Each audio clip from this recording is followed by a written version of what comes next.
Malcolm, Are you prepared to go into the United Nations at this point and ask that charges be brought against the United States for its treatment of American Negroes? Oh, yes. Number one, of the black man in America is beyond America's ability to solve. It's a human problem, not an American problem or a Negro problem.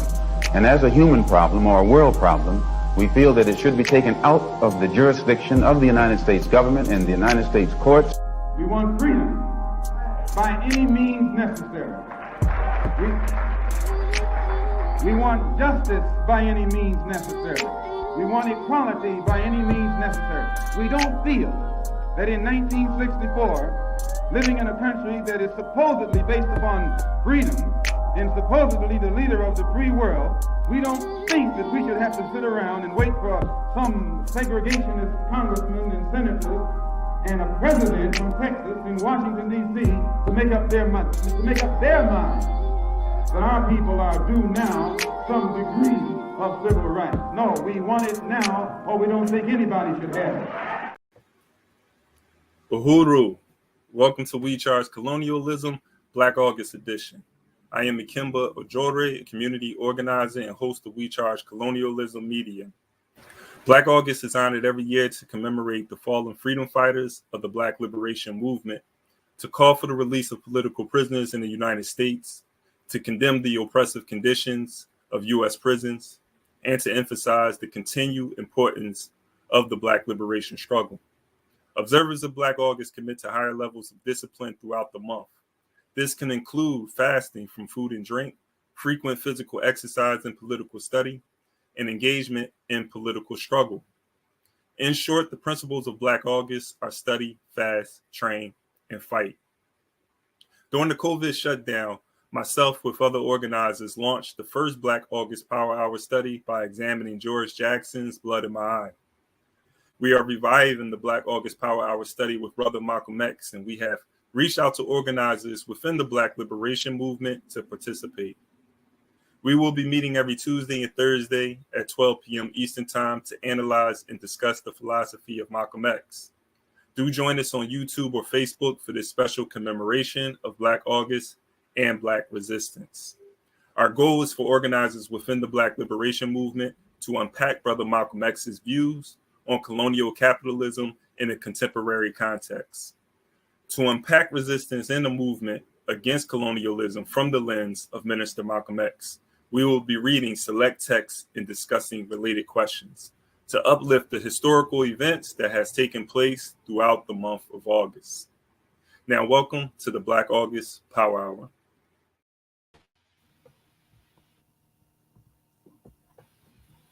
Again, welcome to the Black August Power Hour. Make sure that you like and share the podcast, and subscribe to our channel if you haven't subscribed already.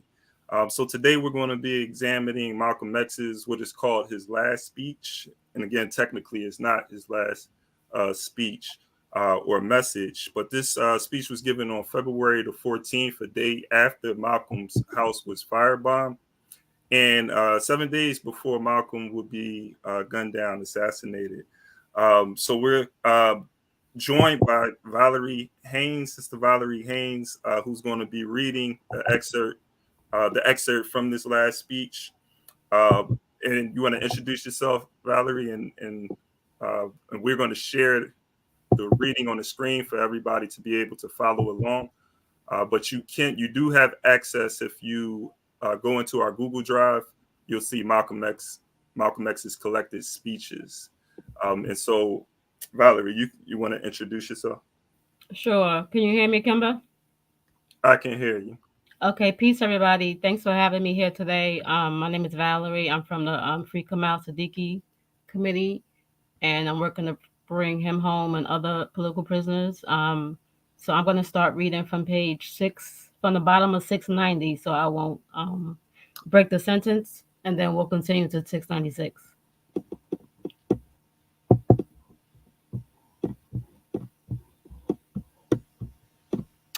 And the only thing that will change him is Islam, and he can't accept Islam because by nature he's evil.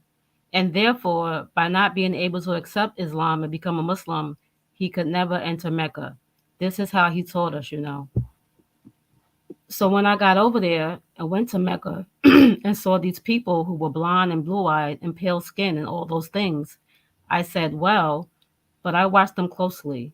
And I noticed that they, although they were white and they would call themselves white, there was a difference between them and the white one over here. And that basic difference was this. In Asia or the Arab world or in Africa, where the Muslims are, if you find out who says he's white, all he's doing is using an adjective to describe something that's incidental about him, one of his incidental characteristics. So there's nothing else to it. He's just white.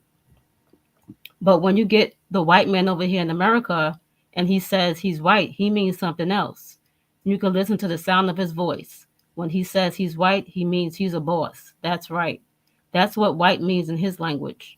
You know the expression free, white, and 21. He made that up. He's letting you know all of them mean the same. White means free, boss. He's up there. So that when he says he's white, he has a little different sound in his voice.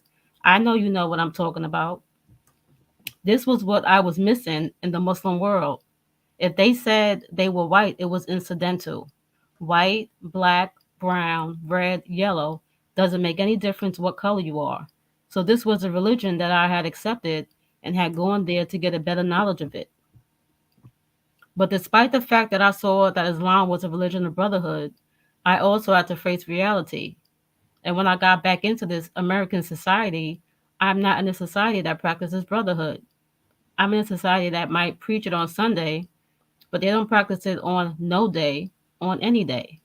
And so, since I could see that America itself is a society where there is no brotherhood, and that this society is controlled primarily by racists and segregationists, and it is who are in Washington, D.C. in positions of power. And from Washington, D.C., they exercise the same forms of brutal oppression against dark skinned people in South and North Vietnam, or in the Congo, or in Cuba, or in any place on this earth where they're trying to exploit and oppress. This is a society whose government doesn't hesitate to inflict the most brutal form of punishment and oppression upon dark skinned people all over the world. To wit, right now, what's going on and around Saigon and Hanoi and in the Congo and elsewhere. They were violent when their interests are at stake. They, they are violent when their interests are at stake. But all of that violence that they display at the international level, when you and I want just a little bit of freedom, we're supposed to be nonviolent. They're violent. They're violent in Korea. They're violent in Germany. They're violent in the South Pacific. They're violent in Cuba. They're violent wherever they go. But when it comes to you, but when it comes times for you and me to protect ourselves against lynchings, they tell us to be nonviolent. That's a shame because we get tricked into being nonviolent. And when somebody stands up and talks like I just did, they say, why is he advocating violence? Isn't that what they say? Every time you pick up your newspaper, you see where one of these things has written into it that I'm advocating violence. I have never advocated any violence. I've only said that Black people who are the victims of organized violence perpetrated upon us by the Klan, the Citizens Council, and many other forms, we should defend ourselves. And when I say that we should defend ourselves against the violence of others, they use their press skillfully to make the world think that I'm calling on violence, period. I wouldn't call on anybody to be violent without a cause, but I think that the Black man in this country, above and beyond people all over the world, will be more justified when he stands up and starts to protect himself, no matter how many necks he has to break and heads he has to crack.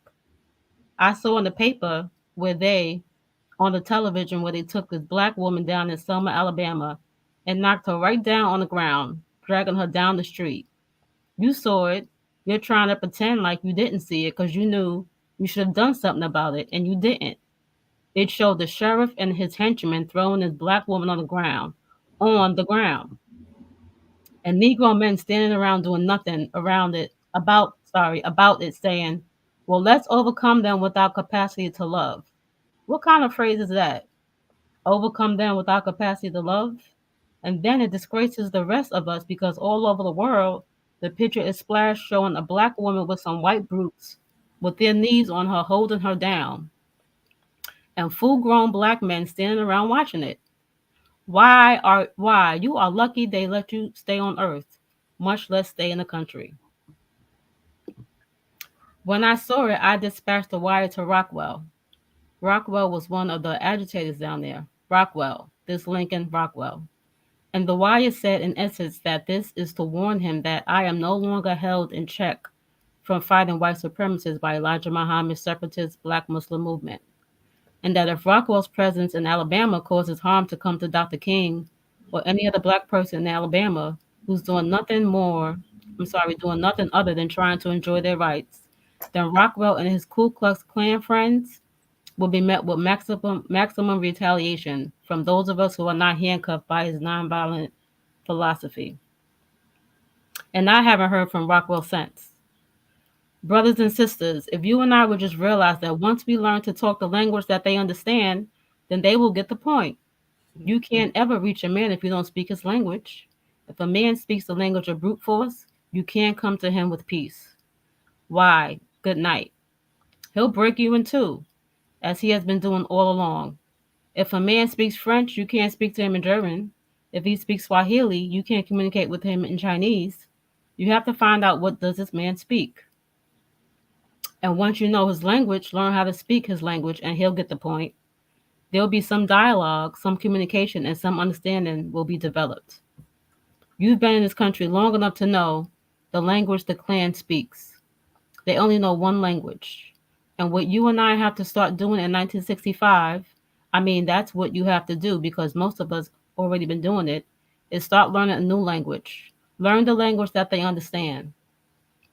And then when they come up on our doorstep to talk, we can talk. And they will get the point. There'll be dialogue, there'll be some communication, and I'm quite certain that there will be more. I'm quite certain that there will then be some understanding. Why? Because the Klan is a cowardly outfit. They have perfected the art of making Negroes be afraid. As long as the Negro is afraid, the Klan is safe. But the Klan itself is cowardly. One of them will never come after one of you. They all come together, sure, and they're scared of you. And you sit there when they're putting the rope around your neck saying, "Forgive them, Lord, they know not what they do." As long as they've been doing it, they're experts at it. They know what they're doing. No. Since the federal government has shown that it isn't going to do anything about it but talk, it is a duty. It's your and my duty as men, as human beings. It is our duty to our people to organize ourselves and let the government know that if they don't stop the Klan, we'll stop it ourselves. And then you'll see the government start doing something about it. But don't ever think that they're going to do it just on some kind of morality basis. No. So I don't believe in violence. That's why I want to stop it. And you can't stop it with love, not love of those things down there. No. So we only mean vigorous action and self-defense. In that vigorous action, we feel we're justified in initiating by any means necessary. Now, the press behind something like that, they call us racist and make who are violent in reverse. They call us racist and people who are violent in reverse. This is how they psych you. They make you think that if you try to stop the Klan from lynching you, you're practicing violence in reverse. Pick up on this. I hear a lot of you all parrot what the man says. You say, I don't want to be a Ku Klux Klan in reverse. Well, heck, if a criminal comes around your house with his gun, brother, just because he's got a gun and he's robbing your house, brother, and he's a robber, it doesn't make you a robber because you grab your gun and run him out. No, see, the man is using some tricky logic on you. And he has absolutely got a Ku Klux Klan outfit that goes through the country frightening black people. Now, I say it is time for black people to put together the type of action, the unity that is necessary to pull the sheet off of them so they won't be frightening black people any longer. That's all. And when we say this, the press calls us racist in reverse. Don't struggle. Only within the ground rules that the people you're struggling against have laid down. Why, this is insane. But it shows you how they can do it. With skillful manipulating of the press, they're able to make the victim look like a criminal and the criminal look like the victim. Right now in New York, we had a couple cases where where police grabbed a brother and beat him unmercifully, and then charged him with assaulting them. They use the press to make it look like he's the criminal and they're the victim. This is how they do it. And if you study how they do it there, then you'll know how they do it over here. It's the same game going all the time. And if you and I don't awaken and see what this man is doing to us, then it'll be too late. They make they may have the gas ovens already built before you realize they're hot.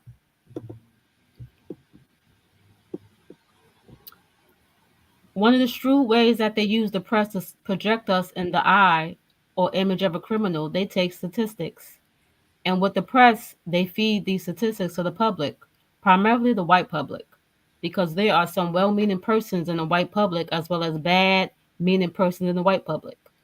And whatever the government is going to do, it always wants the public on its side, whether it's the local government, state government, federal government.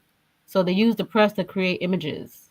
And at the local level, they're creating image by feeding statistics to the press, through the press showing the high crime rate in the Negro community. As soon as this high crime rate is emphasized through the press, then people begin to look upon the Negro community as a community of criminals. And then any Negro in the community can be stopped in the street. Put your hands up and they pat you down. You might be a doctor, a lawyer, a preacher, or some other kind of Uncle Tom. But despite your professional standing, you'll find that you're the same victim as a man who's in the alley. Just because you're black and you live in a black community, which has been projected as a community of criminals. This is done. And once the public accepts this image also, it paves the way for a police state type of activity in the Negro community. They could use any kind of brutal methods to suppress blacks because they're criminals anyway. Anyway, and what has given this image? The press again, by letting the power structure or the racist element in the power structure use them in that way. A very good example was the riots that took place here during the summer. I was in Africa, I read about them over there. If you'll notice, they referred to the rioters as vandals, hoodlums, thieves. They tried to make it appear that this wasn't. They tried to make it, and they did this. They skillfully took the burden off the society for its failure to correct these negative conditions in the black community. It took the burden completely off the society and put it on the community by using the press to make it appear that the looting and all of this proof that the whole act was nothing but vandals and robbers and thieves who really weren't interested in anything other than that which was negative. As I hear many old, dumb, brainwashed Negroes who parrot the same old party line that the man handed down in his paper. It was not the case that they were just knocking out store windows ignorantly. In Harlem, for instance, all of the stores are owned by white people. All of the buildings are owned by white people. Where do I stop? It came on 696, right? Yes. Okay, I'm sorry. Black I'll people let are. you. I'm sorry. I'll tell you when. Okay, thank you. Black people are just there paying rent and buying the groceries, but they don't own the stores, clothing stores, food stores, any kind of stores. Are people Don't able even to hear own me? homes. I can't hear anything either, but am I being able to be heard? I can hear you now. I can hear you now. Is this Yanin? Go ahead. Hello? Keep reading. Yeah. So Hello? is it Val that can? Hello? I can hear you also. Okay. All right. I can hear you also. So Okay, is it Val that can't be heard? There's no sound. I don't hear anything. I Okay, hear can you hear me? and I'm about to go back. Raphael, can you hear me? Phone, can you hear me? Hey, Tone, you can tell everybody to stop talking. Phone is also saying she can't hear. Hey, sorry about that, but if everybody could, we're about to stop the reading in about 2 minutes. Okay, Val Val. could Go ahead. unmute herself. She may be muted, or there may be a need to operate a special function within the Zoom for the sound. All right, we're gonna stop the reading right there.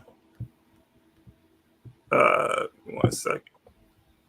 Sorry about that, everyone. Hello? All right. Hello. hear you. Yeah, we're gonna stop the reading. It got sorry about that. It got a little hectic. We was hearing y'all talk as we was reading. So we just did a hard stop. Okay, can I quickly make Yeah, a we couldn't hear the reading okay, at all. we could not hear the reading. We could see it. Could I quickly? Well, we're live right now. Were y'all able to read along?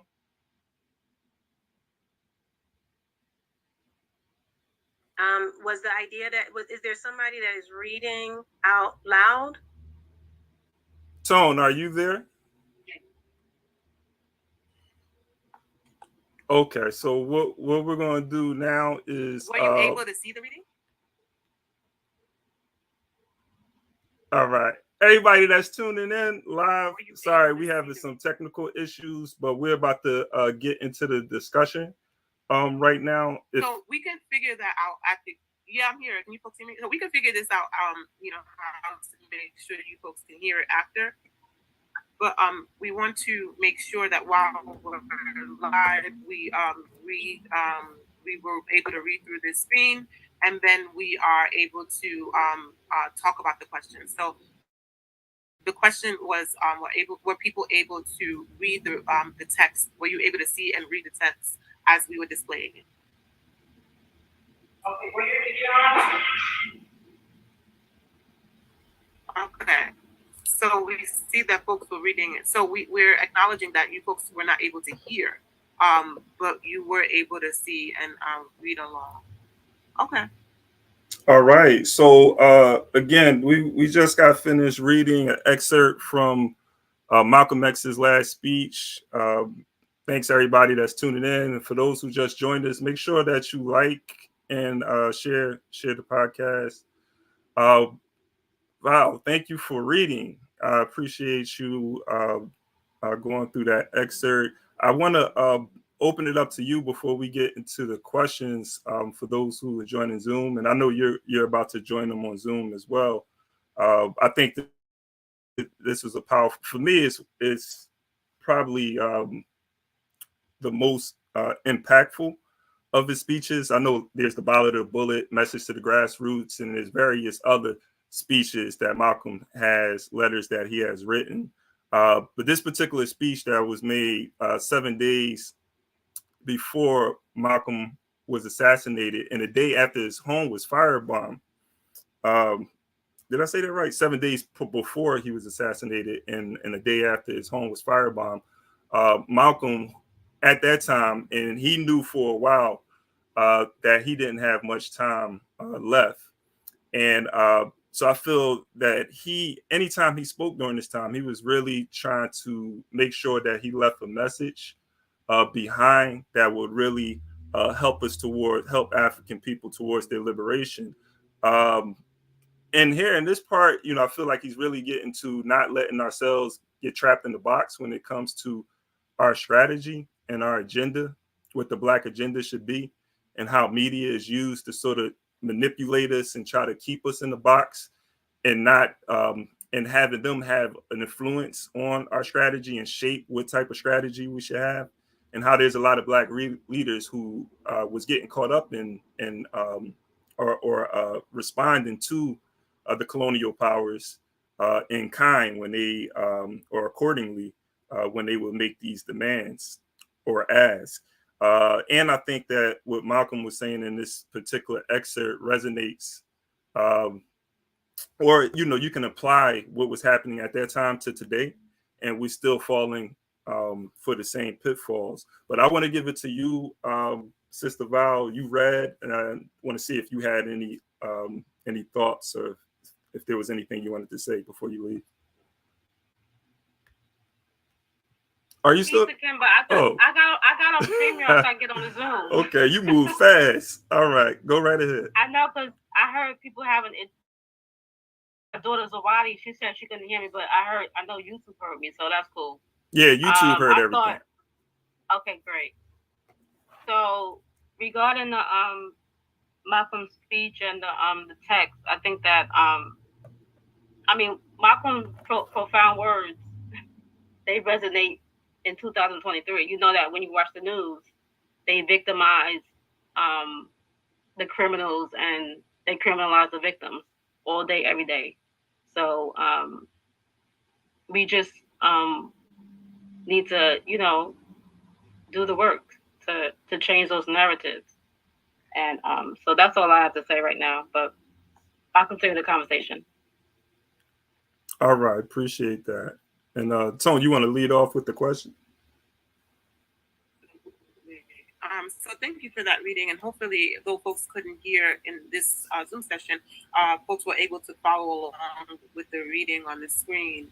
And so we're going to start with the question around Malcolm stated, "Don't struggle only within the ground rules that the people you're struggling against have laid down." That's on page 694.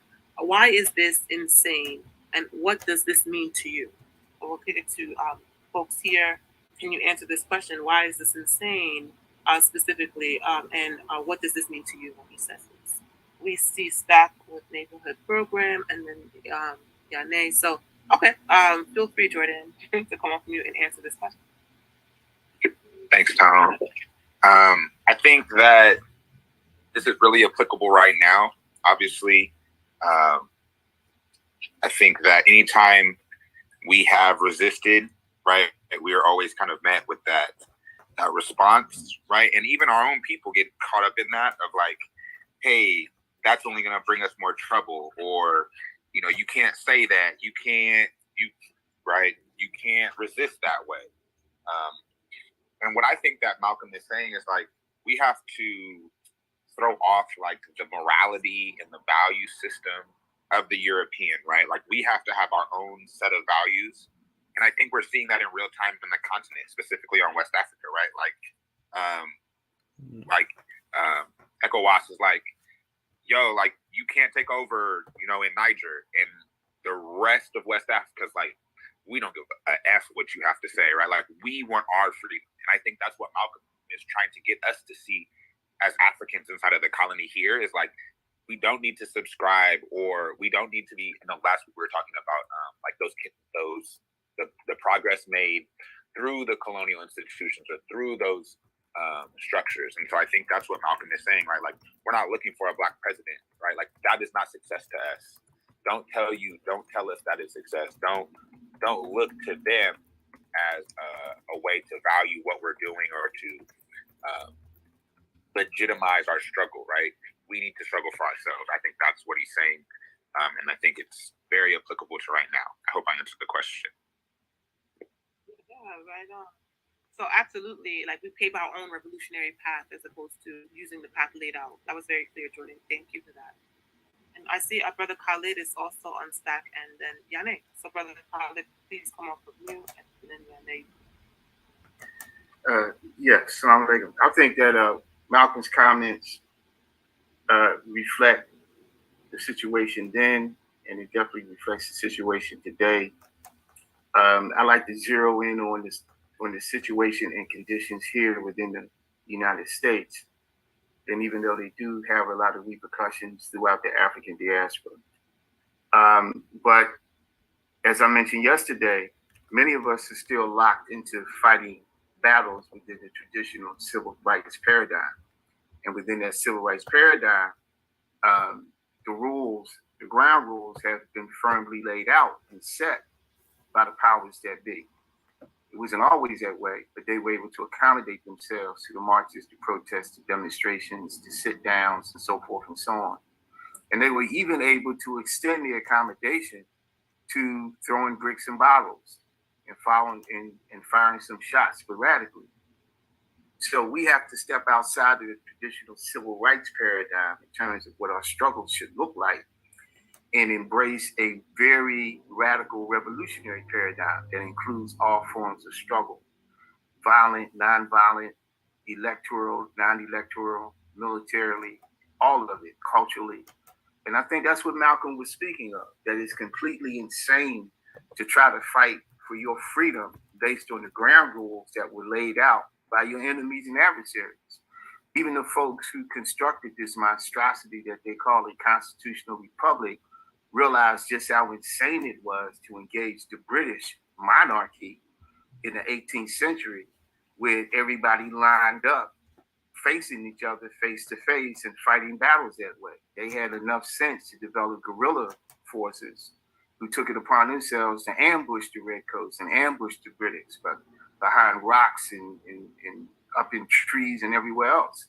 So we have to develop a mentality that is a guerrilla type of mentality and apply it throughout all forms and aspects of our struggle. But first and foremost, we must define what it is that we're fighting for, not the things that we're fighting against. As I mentioned yesterday, we have a laundry list of those things, but what are we ultimately fighting for? And therein, that will determine how we wage the fight. Right on. So we're hearing, keep your politics in command, be guided by what you're hoping to do and not just, again, what was laid out for us. Very much touching on the subject. We appreciate that. We're going to take one last question on this subject before we move to our next question. So Yane and then Reddy's on stack. So Yane, please go forth. And Reddy, I'm going to ask the next question before you go. You can go ahead to Reddy, because what I'm going to say is going to kind of go a little further into some of the other questions. So I'll let Reddy go now, and I'll go after Reddy and after you introduce the next question. Sure. Reddy, if you wanted to address this question, please feel.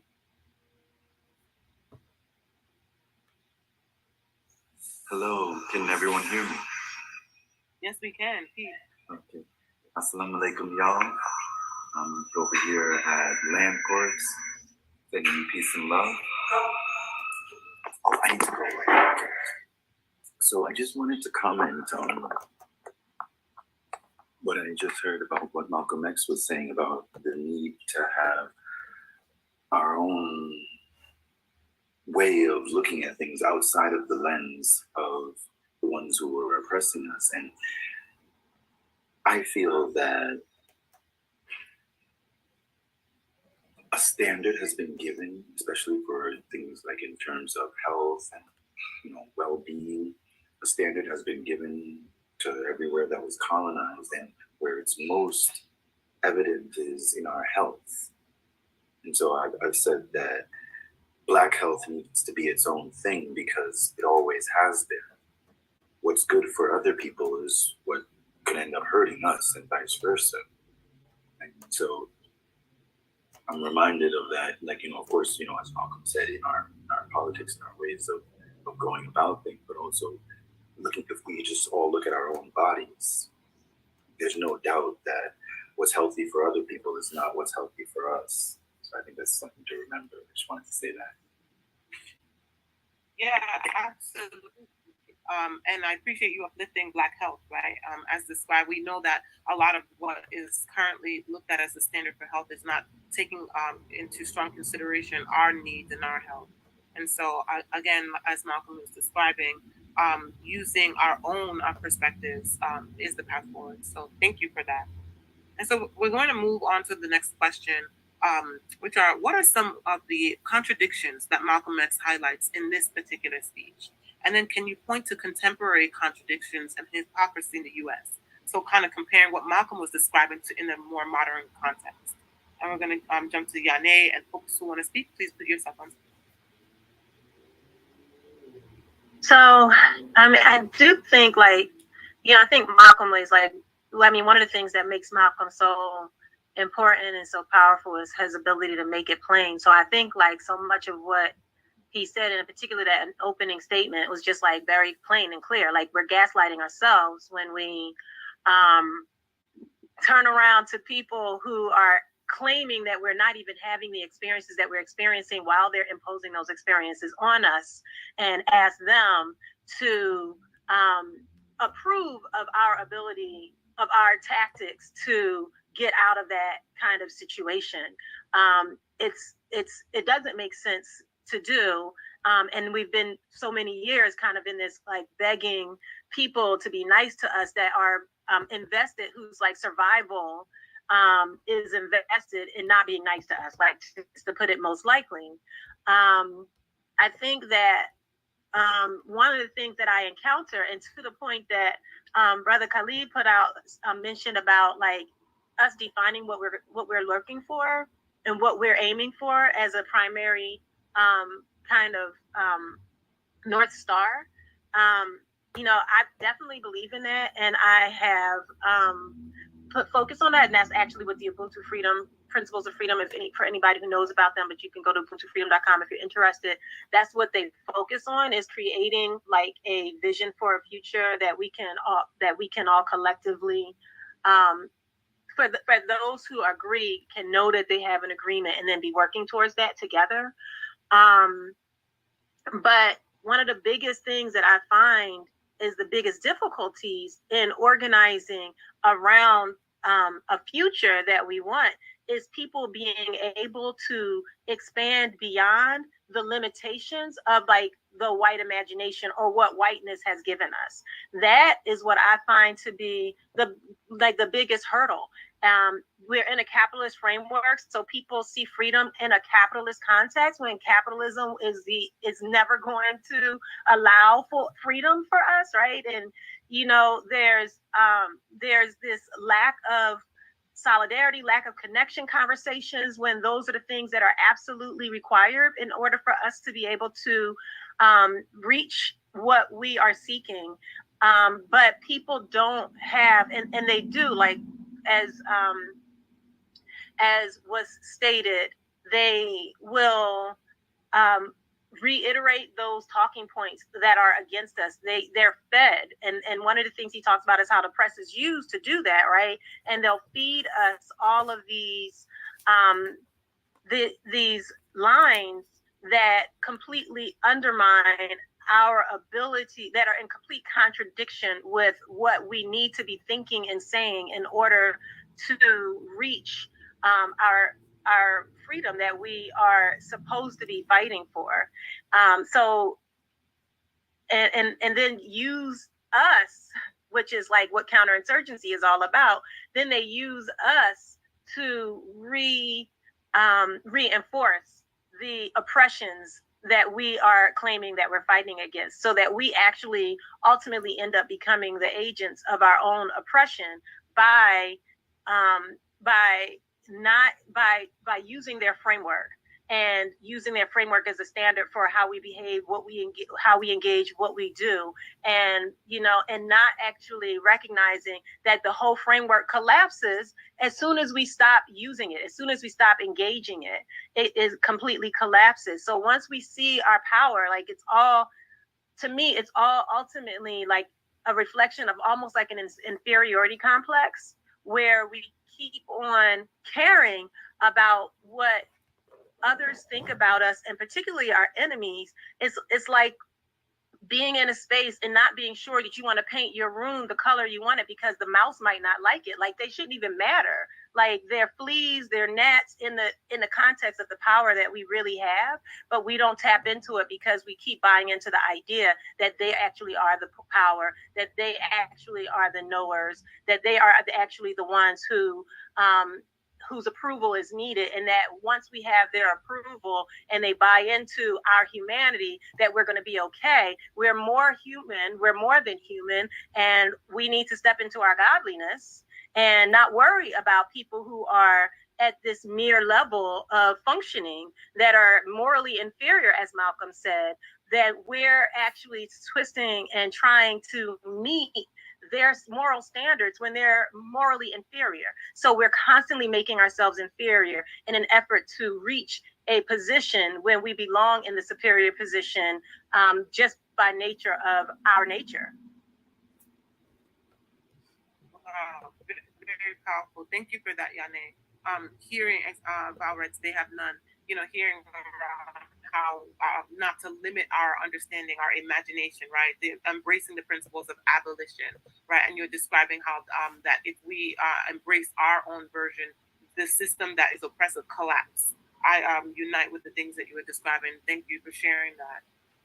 I see Brother Khalid is on stack. If you want to engage the question, please feel free to. Yeah, one of the contradictions that Malcolm noted and he spoke about and wrote about extensively was the issue of violence.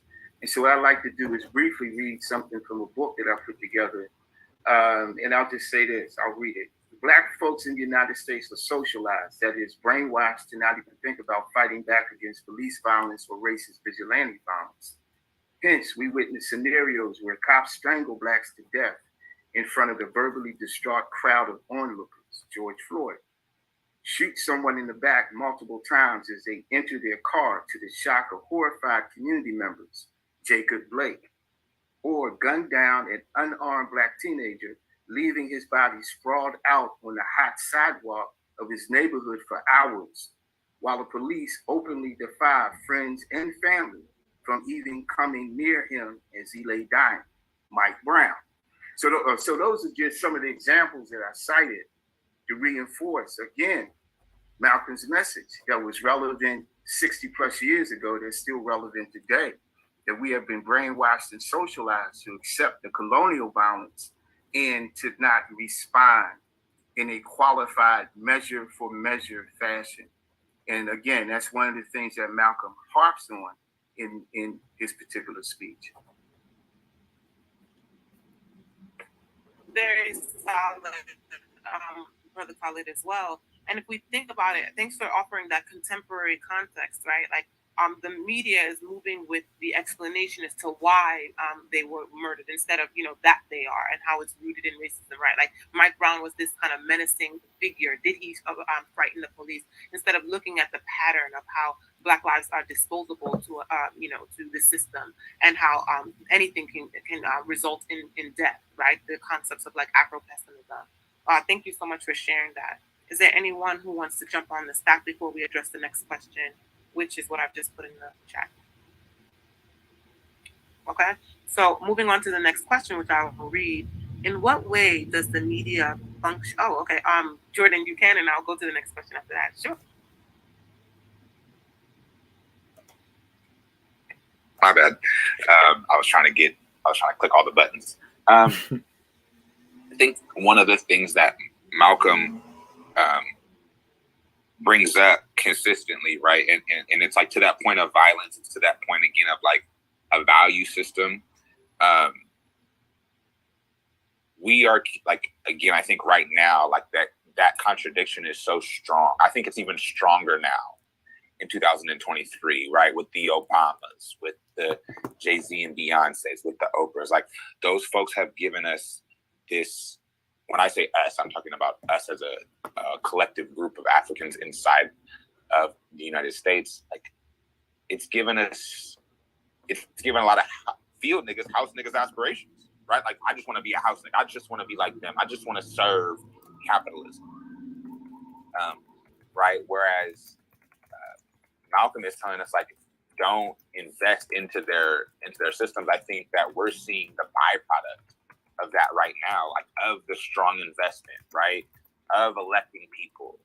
And so now we're not willing to fight back, right? We are willing to accept what they tell us, even more so because we have accepted that. So I think that contradiction should be pointed out like very clearly, because right now I think that we are in a worse position because of that, even when Malcolm was alive. Very excellent points on how it's more pronounced today. And I want to clarify, when I say how the media, I should say mass media, right? The media that's not owned by revolutionaries or our people, because there is media that does tell the truth, right? They just don't get pushed to the forefront. So I want to ask if Yane wants to express how she meant by discuss the pitfalls of liberalism by Kwame Ture regarding violence. And then we see Raphael and then Rita on staff.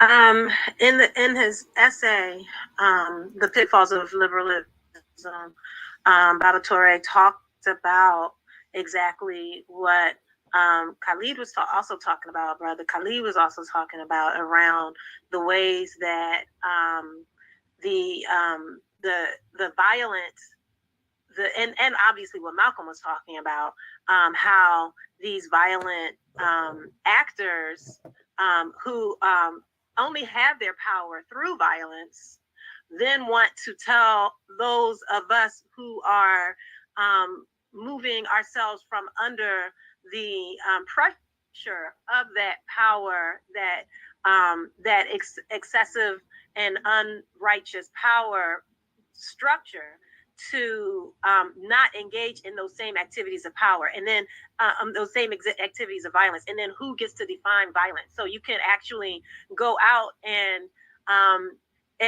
wage war, and as Malcolm also talked about in this speech, drop bombs on helpless villages and destroy men, women, and children and everything there, and not be considered violent. But if you actually respond to someone who shows up in a Klan uniform and in a Klan costume at your house, on your door with a gun, then you are the one that's violent, right? Because, or even if you just, bust a store window after somebody from your community has been murdered yet again, you're the one that's violent. So that conversation was being had, and Malcolm was talking about it, but that's also referenced in that essay, The Pitfalls of Liberalism, that also Brother Khalid was talking about. So I just was making another reference. Thank you for that, and I appreciate that. I will make sure the book gets referenced in the stream. Raphael, and then Alita. Yeah, excellent point, Yone, and everybody else. I just want to add on to it, and this is kind of challenging your notion, Khalid, about people being brainwashed or conditioned not to respond to state-sanctioned violence. And I've been trying to write about a section titled "The Impact of Colonial Wars, State-Sanctioned Violence on Survivors, primarily freedom fighters." And I think a couple of things we want to make sure we think about before we say people are conditioned or brainwashed is the reality of the terrorism that many movements historically have experienced, as well as their families, their offspring, their children. And plenty of authors have wrote about it. Sister Bakari, Mumia, We Want Freedom, others. But I think very specifically what we might not be paying attention to, and I'll just use an example. I think about the acts of fratricide that happened within movement. And as we know, many of those acts were organized, ushered, orchestrated by CIA, other alphabet organizations, et cetera, agents, et cetera. But when I look closer at a lot of the evidence, it becomes clear to me that many sincere, genuine comrades had got caught up in some of those acts of fratricide. And so when we think about how did that impact a sincere, genuine comrade of the movement who may have partook in killing one of his brothers or sisters, what kind of impact did that have on not only his psyche, but other people who also observed and kind of found out about that? Another example I want to make sure I highlight is the countless number of people who were murdered by the state within many of these struggles, as well as our freedom fighters, political prisoners who have done extensive sentences. So I don't know if this idea of just people being brainwashed and conditioned by propaganda is the reason people aren't struggling differently versus us really taking to the level of account of terror that have been meted out towards people who have attempted to struggle. And let me make sure I add this, and I think Dr. Jared Ball mentioned it recently. Fratricide has also taken place in the case of Malcolm X. If we read The Life and Death of Malcolm and other readings, we listen to, I can't remember brother name, but brother who's on Black Power Media talking about it. So fratricide took place in the NOI. There's levels of it that may have taken place within the civil rights movement, MLK's assassination, etc. So I really want us to be sensitive about, one, the kind of impact this kind of infiltration and organized terrorism has had on historical but also contemporary movement. And then going back to your point, Brother Khalid, with plenty of love, just really being sensitive about the ways in which people struggle and get involved. Thank you so much, Raphael. I'm hearing the terror, right? Being terrorized versus just the really solid points. So, Alita, and then I see Brother Jalil is also on back. Yeah, this is Sister Alita. We're in our land corps right now with Reddy and others for the whole months. I'm really grateful of what a lot of folks just said, especially about the mass media piece on how do we push back on what we see as liberatory word, and and then those that are folks, right, Black folks that are getting the media because of their wealth, because of the middle classes, and then because of the stairway that they are going into capitalism. And so in knowing that, one of the things we're doing, especially for this month long with the young people that are here, is how do we set up not a prime time show, like you mentioned, yes, there are radical liberatory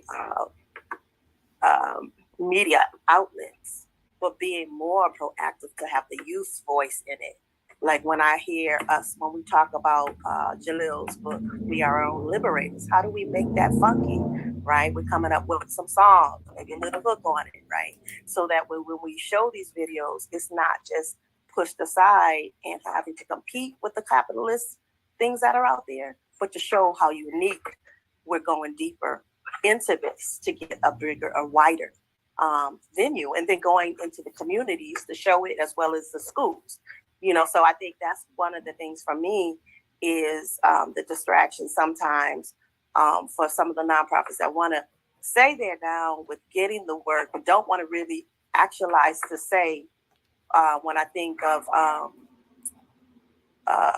what's her name, Makiba, right? Makiba was a perfect singer. She said what she said, but when she held that gun and showed she was with the revolutionary movement, that's when the media didn't give her as much attention, right? And we've got to break that to show now with these young people, don't feel that you can't speak that truth and hide that. We need to show that in our own media, in our own ways.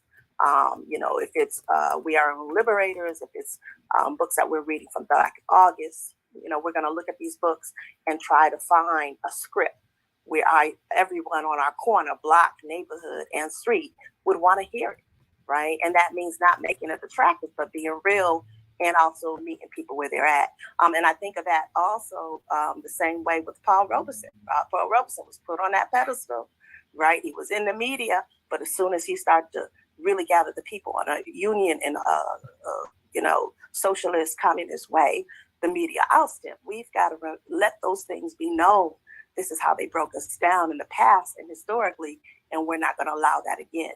For this truth that needs to be told. So I'm grateful for Reddy and all those here in Land Corps that we're coming together for a month, because it may take a little bit more than we have sometimes in our day to create some of this things, especially when we say allowing the youth to be there amongst us to write these scripts down, not to beat up like We Are Our Own Liberators book, but we know we got to condense it. And that's a positive thing. So I hope some of y'all come through on the 6 o'clock and teach some of those classes every day this month. I yield.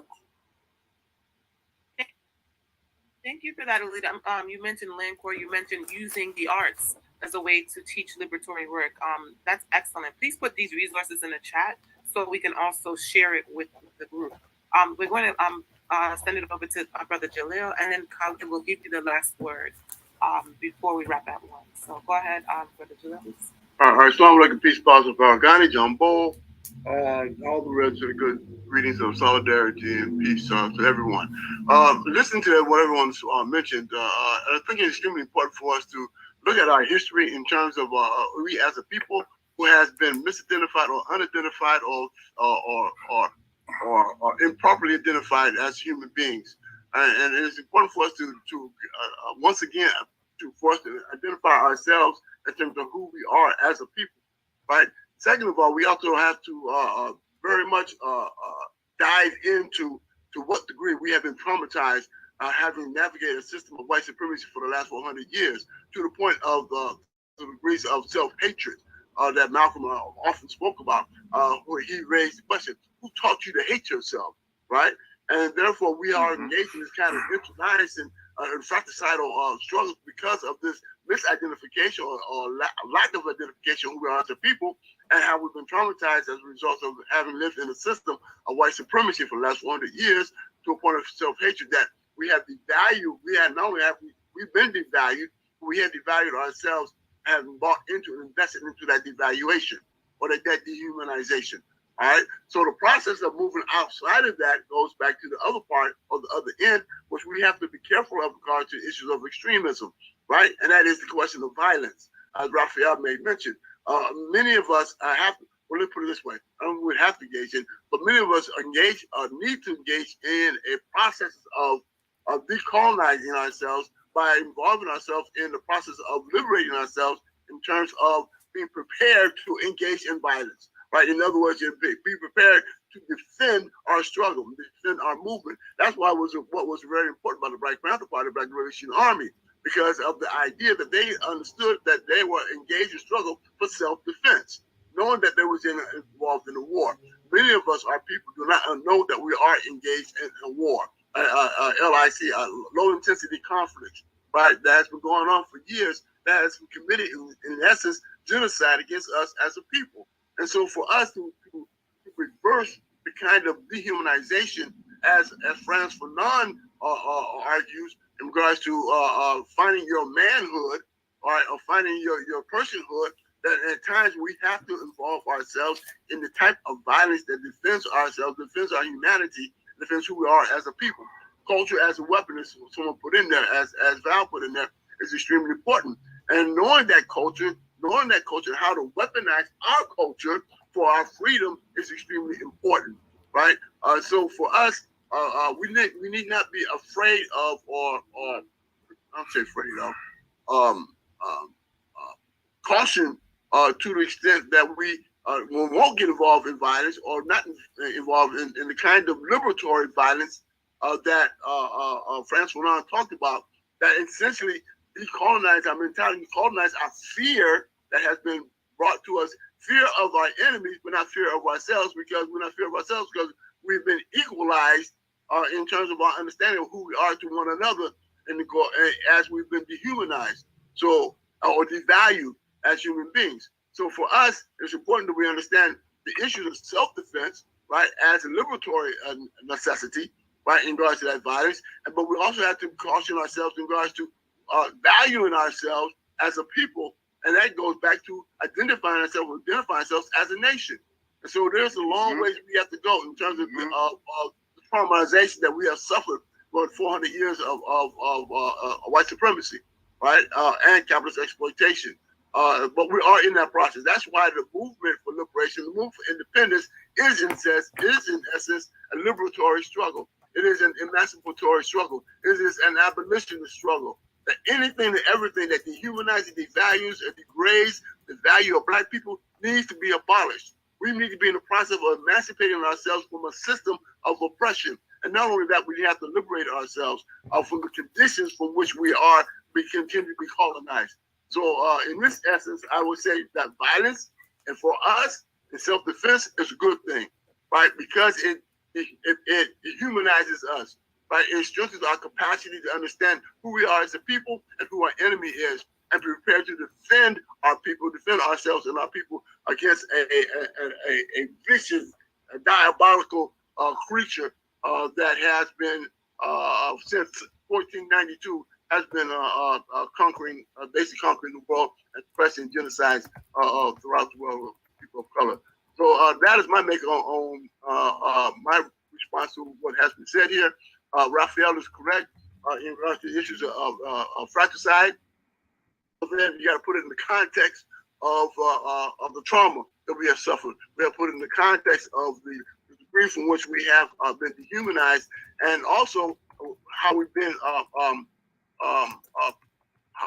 how propagation has been disseminated to maintain a system of our own dehumanization. So that is a process for us to evolve out of our sense of oppression, right, of self-oppression, that's been imposed upon us, where we think that being closer to our enemy is improving our life condition, which it is not. It is more so serves to continue our oppression. All right, so I appreciate this steady group. I think it's very important.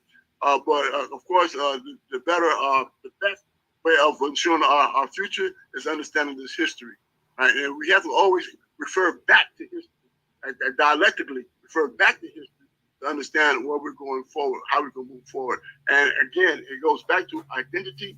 We need to form our own identity as a nation, a race, or a nation of people, right? And therefore, our end goal. What is our end goal? Right? Is it freeing the land? Al-Haj Malik Sabah says that revolution is made or created for land, right? So let's make that point explicitly clear, right? It's made for land. And that's what our goals and objectives should be. I'm saying everybody's on the same page, right? And this is one of our concerns moving forward, right? Let me just make one more point, if you don't mind, Alton Yane, is this here. We have to be very careful in the divisions of our struggle, right? Because if we look in history, what happened in Angola, what happened in Mozambique, what's happened in Namibia, where the enemy was able to divide our struggle, had two competing forces in those liberatory struggles, right?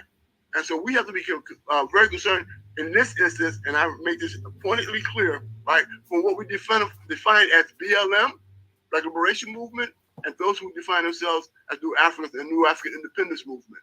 We got to be careful so they don't divide us. So as two different parties, right? And that means that we have to achieve an understanding of what our ultimate goal is in regards to our struggle. And with that, I yield. All right. Thank you for that, Brother Jalil. There's a lot that has been shared here with tying what we've read to the modern context, and also how we should be thinking about it, like some ways in which we can think about it. I want to ask you, Kemba, how we're doing on time. It's time, but Brother Khalid can make the last. You can be with us. Can you hear me? Okay, so maybe Kemba's busy. My apologies. I was on mute. Sure. Can you hear me? Yeah, we have time for the last comment, and then we're going to close out. We're at the top of the hour. All right. Okay, so be mindful. We will have time we're going to pick this back up next week. We have further readings, right? So don't feel that we have to get everything out today. If you have something super passionate about, like that you want to say, write it down. We will pick this back up. So, Brother Khalid, please make your submission, and then we'll. Yeah, briefly, in response to the comments that were made by Brother Raphael and Brother Jalil. So you're absolutely right. Fratricide, the internal conflicts and contradictions within the community at large, and certainly within the Black Liberation Movement in general. Civil rights movement, Black Power movement has had an impact on our people's willingness and our capacity to struggle and to fight back. I come from that era, as I'm sure some of you do. I'm a product of that era, having grown up in the gang culture in Philadelphia, having been a member of the Black Panther Party and a supporter, an active supporter of the BLA, having been incarcerated as well, having been a Muslim, continuing to be a Muslim. The reason I raise all these points of my personal history is because if you have the time and you refer to one of the books that I've written called Panthers That Make Salat. Panthers That Make Salat highlights those transitions, and it focuses and highlights those internal contradictions and struggles within the general Black community and within the Black Liberation Movement itself, pointing to the fratricide that existed on the streets of Philadelphia, the fratricide that existed at one point within the Black Panther Party, the fratricide that existed within the Nation of Islam that led to the development of what we call the Black Mafia, and later on the Junior Black Mafia, the fratricide that developed on the streets of Pittsburgh, Pennsylvania, once I was released from prison.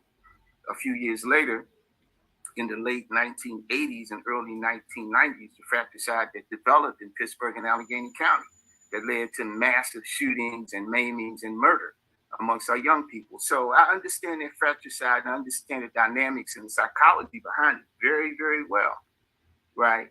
But again, I was just simply pointing out the contradictions that Malcolm himself had highlighted around the question of violence, the violence that's used by colonialism versus the righteous violence that oftentimes is not utilized by the oppressed and by the colonized people. So I'll stop there. And again, the books that you asked me to reference, brother, Panthers That Makes a Lot, Members of Incarceration, Survival, and Resistance. But then the other book that I referred to earlier, where I quoted my comments regarding violence, is a book that I wrote called Toward the New African Revolution. That's volume 2. It's called National Liberation and Social Revolution. All right. Thanks. Thank you for all the submissions. Go ahead. I was just, so thank you for all of the submissions. I want to appreciate you all for being here. Malcolm, these are the people that Malcolm was talking about and are reflecting. I'm talking about the people on Zoom reflecting what Malcolm thought we all should be. People like to talk about Malcolm's great oratory ability, but Malcolm was an organizer. That's his organizing ability has more influence on me than the things that he said, because he was a man of action. And I also, really quickly want to definitely uplift Yane, because I'm just happy to see her. Yane was the one who put forth the Black August Power Hour, and formed that first committee with Raphael and myself. So appreciate you being able to join. So we're at the top of the hour. We're going to close out. Last thing I want to say is, Malcolm is a great organizer, and we should reflect that. There was talks about us being able to decide on how we want to struggle to end colonialism, not being trapped by the media, right? Who and the colonizers, who tend to want to shape the way that we struggle, but are the biggest hypocrites, on the planet when it comes to them defending their freedom. They will drop bombs, as they did in Japan, right, and in Vietnam, right, and even here in America, we see the police, which is the arm of the colonizer, what they do in the Black community to halt our liberation. And the last thing I want to say is just to appreciate brother Khalid who brought up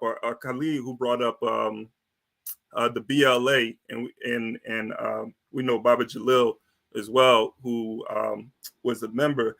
Robert Williams, I remember he talked about how the media, wants to make it as if you become a revolutionary, that there's you won't be able to survive. You can't ride off into the sunset and so forth, right?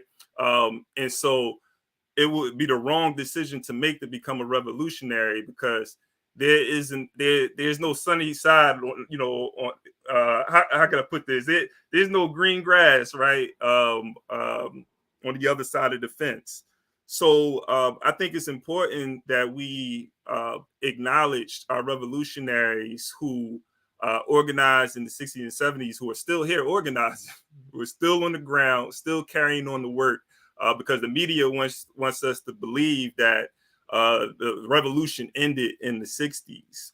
And we could see our comrades here. All we did was regroup. The fight is still on. We still out here struggling and organizing for the liberation of African people. So I just wanted to make those last comments. Appreciate everybody for joining. We're here every Tuesday and Thursday at 12 p.m. for the month of August, to commemorate Black August, a time to acknowledge and remember all of our freedom fighters and resistance movements and our political prisoners. Write a political prisoner. Make a post on social media of a political prisoner. Make people aware that we do have political prisoners here in the United States. So with that being said, appreciate you all. Until next time, peace. Peace.